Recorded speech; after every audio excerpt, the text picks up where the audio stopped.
Olá, amigos, cidadão de olho na segurança pública, 1º de março de 2012. Ontem, no município de Amargosa, no estado da Bahia, a 240 quilômetros da capital, Salvador, houve um roubo no estilo cangaço. Um bando fortemente armado, de caras pintadas, usando uniformes à moda militar, empunhando armas de alto poder de fogo, simplesmente dominou toda a cidade, dominou toda a parte urbana do município, tomou conta da cidade, dominou o que havia lá de força policial. Uma delegacia de polícia, uma base da Polícia Militar do estado da Bahia.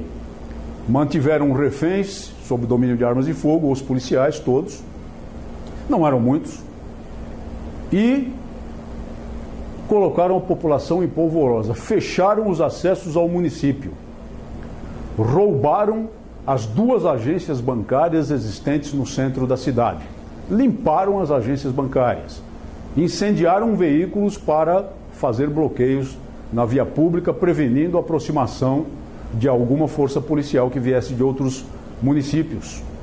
E depois de lá saíram levando o produto do roubo em vários veículos motorizados, amarrando a esses veículos na traseira e até no capô, na frente do para-brisa, cidadãos daquele município, como escudos vivos contra uma possível ação policial. E depois de toda essa parafernália, esse espetáculo criminoso, saíram do município com os veículos assim dispostos e não se tem notícia de que tenham sido localizados, muito menos capturados até agora. Mas depois veio a complementação dessa notícia. No ano passado foram 130 fatos dessa mesma natureza nos municípios lá do interior baiano, que é obviamente um estado gigantesco, com muitos municípios e municípios muito afastados dos principais centros. 130 roubos em estilo cangaço só no interior da Bahia, sem contar os outros que acontecem no Nordeste de modo geral. E lembrando até que de vez em quando, até mesmo no estado de São Paulo, acontece essa modalidade de ação criminosa. É algo que chama muito a atenção. Claro que esses indivíduos planejaram muito bem o crime, mas tudo isso foi filmado por alguém que entregou esse filme aos órgãos de imprensa. Hoje de manhã, esses órgãos de imprensa divulgaram todas as cenas do roubo, com cenas de boa qualidade, filmes de boa qualidade, mostrando que havia ali pessoas com equipamento de filmagem adequado, que tiveram condição e tranquilidade, um pouco de coragem também evidente, para filmar toda a ação criminosa. E é claro que o interior da Bahia, hoje, não é o interior da Bahia de 1928, 1929 e 30, quando agiam lá pelo estado de Pernambuco, Alagoas, Bahia, Lampião e seus cangaceiros, que não havia meios de comunicação, que havia quase nada de força policial. Havendo como há equipamentos à disposição das pessoas para filmagem, há também telefones celulares. Em qualquer parte do país hoje há telefones celulares. E certamente lá no município de Amargosa, ali na região central, havia muitas pessoas com telefones celulares. Será que nenhuma informação chega às autoridades policiais do que está acontecendo naquele município? E não chega o socorro, não chega o apoio? Para sair do município de Amargosa, da região central do município, a parte urbana, é possível sair por quantas estradas?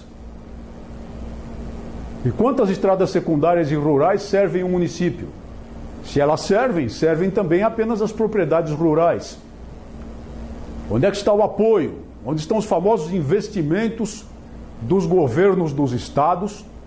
O governo do estado da Bahia não é uma exceção, em equipamento, em tecnologia, em helicópteros, para permitir a potencialização da preservação da ordem pública, a potencialização da segurança pública. Se são 130 roubos nessa modalidade, é evidente que há um número limitado de quadrilhas praticando-os. O fato de ter havido 130 roubos não quer dizer que tenha havido 130 bandos diferentes praticando tais roubos. É um pequeno número de bandos que praticam uma grande quantidade de roubos. E onde é que está a capacidade investigativa da Polícia Judiciária? Onde é que está a inteligência policial? Não se vê. Nesses momentos não se vê. Nos idos de 1928, 29 e 30, pelo menos o governo da Bahia, o governo de Alagoas, o governo de Pernambuco, criou, no âmbito das polícias militares de então, as famosas volantes, as famosas forças policiais volantes, que percorreram o sertão daqueles estados, dando caça a Lampião e seus bandidos e a outros grupos do cangaço de então, e acossando-os de tal maneira que eles não tinham sossego. Viviam em grave perigo de ser localizados, descobertos, presos e até mortos, como efetivamente acabaram sendo. Contavam com o apoio de muitos residentes rurais, que os acoitavam, para usar a expressão da época também. Mas as volantes estavam no terreno. As volantes acossavam esses criminosos e não lhes davam trégua nem sossego, até que chegaram ao seu inevitável fim. E hoje, meus caros amigos, sempre falarei com todo o respeito, com toda a consideração, em prol dos policiais civis e militares, com suas agruras, suas dificuldades. Essa brava gente que, com grave risco de vida, em toda a parte do país, nos defende contra a sanha do crime. E também falarei o mesmo dos bombeiros militares. Mas não posso deixar de mencionar o caso da Bahia como um caso de fracasso de segurança pública. Reconhecer que a força policial da Bahia é mal paga, como efetivamente é, e recentemente nós vimos o movimento de paralisação na Polícia Militar, principalmente na capital e na região metropolitana, com todas as consequências que provocou aos cidadãos. É necessário, é de se reconhecer sim, mas o fato de ser mal pagos não deve de modo algum impedir ou justificar que a força policial deixe de se mobilizar para combater o crime efetivamente. 130 roubos. Não é possível que não haja, a respeito desses 130 roubos, muita informação circulando no submundo do crime, que, por outro lado, é o elemento de informação da polícia de investigação, muito especialmente. E o fato desses roubos se repetirem tanto é de tal molde a permitir à Polícia Militar montar um dispositivo de armadilha para esses criminosos em alguns municípios, estudando o modo operandi deles e calculando os possíveis pontos de atuação desses bandos logo mais, porque eles não vão parar.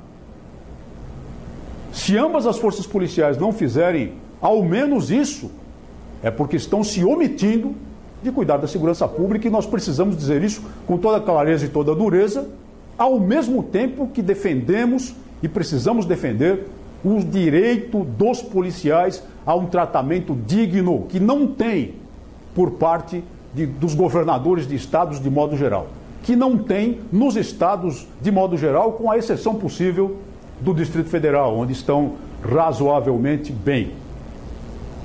É preciso tocar na ferida, e é preciso que haja orgulho, é preciso que haja decisão da força policial em não permitir a continuidade desses fatos, que não só deslustra o Estado, não só apavora a população, mas torna cada vez mais as próprias forças policiais afetadas de descrédito. E o pior que pode acontecer para a força policial é o descrédito do cidadão.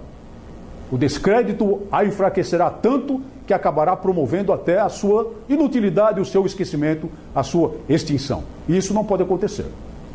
Muito especialmente em relação ao honorável Polícia Militar do Estado da Bahia, com toda a sua carga histórica, com todo o seu cabedal de serviços prestados ao longo dos séculos, que tem até mesmo a participação do 5º Batalhão na luta da Batalha do Riachuelo, embarcada, onde os soldados do 5º atuaram como fuzileiros navais. Então, Polícia Militar da Bahia, aos brios. E vamos atrás desses criminosos. Vamos acabar com o cangaço moderno, porque não é possível que esse estado de coisas perdure nos nossos tempos. Muito obrigado por sua atenção e até o próximo programa.